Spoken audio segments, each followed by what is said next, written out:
Babblefish 5 here. I know it's been a while since I've done a Hungry Hammock Hanger episode, but I needed to take some time off to refresh and relax and spend some time with the family during the holidays. And since the zombie Mayan apocalypse didn't happen, I figured I needed to get back into the saddle and start doing some episodes. Well, today I'm actually going to do a meal that handles two of the biggest requests that I always get for meals on the trail. Request 1 is cheese, and request 2 is Mexican food. So today, we are going to do a cheese chicken enchilada soup that will knock your socks off on this episode of the Hungry Hammock Hanger.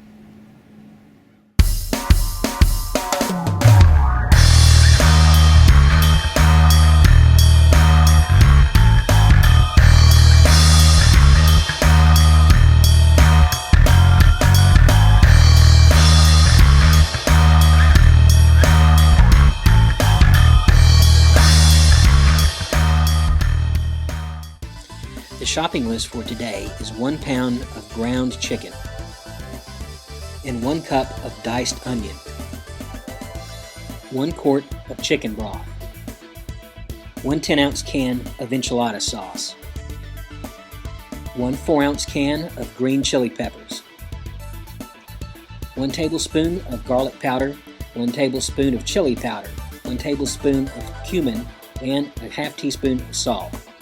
1/2 a cup of white rice, and finally 1 cup of masa harina flour. Masa harina is nothing more than a white corn flour. It's got a very distinctive taste to it, and it adds a lot of flavor to this soup. You can get masa harina from your international food aisle in your local Mega Mart. If you can't find it there, I would suggest going with corn tortilla chips. Guess what corn tortilla chips are made out of? You got it, masa harina. Take these, put enough of these in a food processor or a blender, and turn them back into a powder by, blending the crap out of them. That'll turn it right back into it, and you can use that just as well. That's the most expensive way you can go. Now, if you want to get masa harina from the web, you can do that, but that's still a lot more than just getting it locally, and it's still more expensive than getting the corn tortilla chips. Put your masa harina in 2 cups of water and stir really well. Get it up into a fine mixture. Brown your chicken in a Dutch oven over medium-high heat until the pink just vanishes. Remove your chicken from the Dutch oven and wipe it down really good with some paper towels. Then brown your onions until they're well caramelized. Then put your chicken back into the Dutch oven and add all of your ingredients except the masa harina. Make sure to stir things really well and reduce your heat to medium-low. Once your ingredients start to steam, then slowly add your masa harina mix in, mixing really well as you go.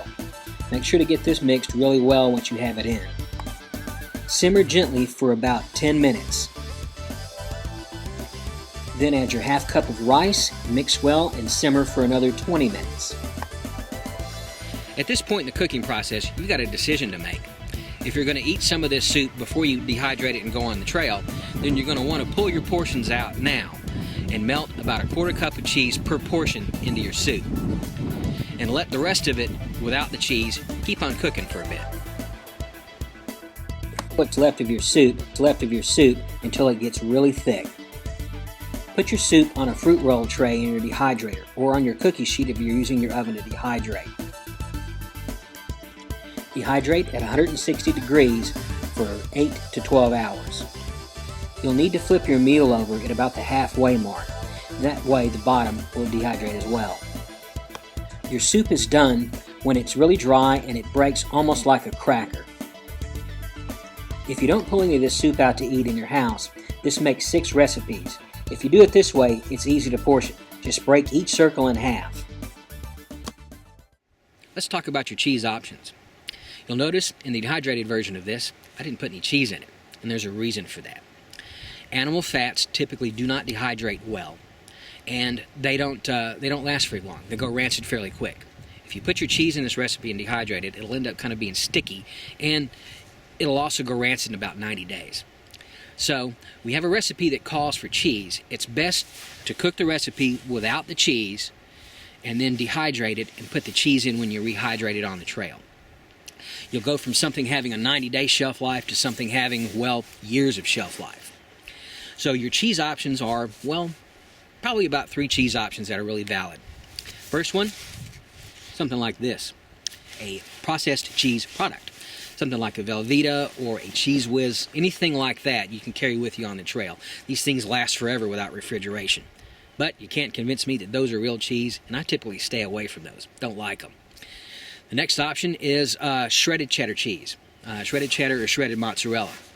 You can carry those on the trail on short hikes. If you're talking about something that's, you're going to be on like a 3 or a 5-day trip, the shredded cheese will work just fine. And that's usually what I'm carrying on short hikes, short backpacking expeditions for me. The last option is, well, cheese powder. Cheese powder lasts for several years, tastes great, is actually really cheese that's been freeze-dried and sprayed freeze-dried. I'm not sure what the process is, but it makes this stuff last for years. It rehydrates easily, tastes great, and goes really great with the soup. So those are your options. And you want to add cheese in at about 1/3 of a cup per serving for each of your servings of soup. To rehydrate, break your meal up into small pieces you can get, and then pour about 1.5 inches of water over your meal. Once your water's been on the stove for a while and starts to heat up and steam, put your cheese in it. Once your water comes to a boil, put it into a pot cozy and let it sit for about 25 minutes. After 25 minutes, get everything a really good stir, and then you're ready to eat. Alright, so here it is. Nice and rehydrated and tasting really good. The only other thing I put in this is more tortilla chips. Now, if you're looking for something to compare this to, if you're lucky enough to live around at Chili's, this is really close to what the Chili's tortilla soup is. And it is, well, really, really good. Okay, well, you'll have to excuse me for a little bit. And what are you waiting for? Go get this cooked up. So there you have it. A really great cheese chicken enchilada soup on the trail. It gets your cheese fix and your Mexican fix all in one meal. So this is a great thing to carry on a cold, blustery day like this. You can find this recipe as well as others on the Hungry Hammock Hanger website, and you can follow the show on Facebook and Twitter. If you like this episode, give me a positive rating. Your comments are always welcome. Thanks for watching, and I look forward to seeing you on the trail.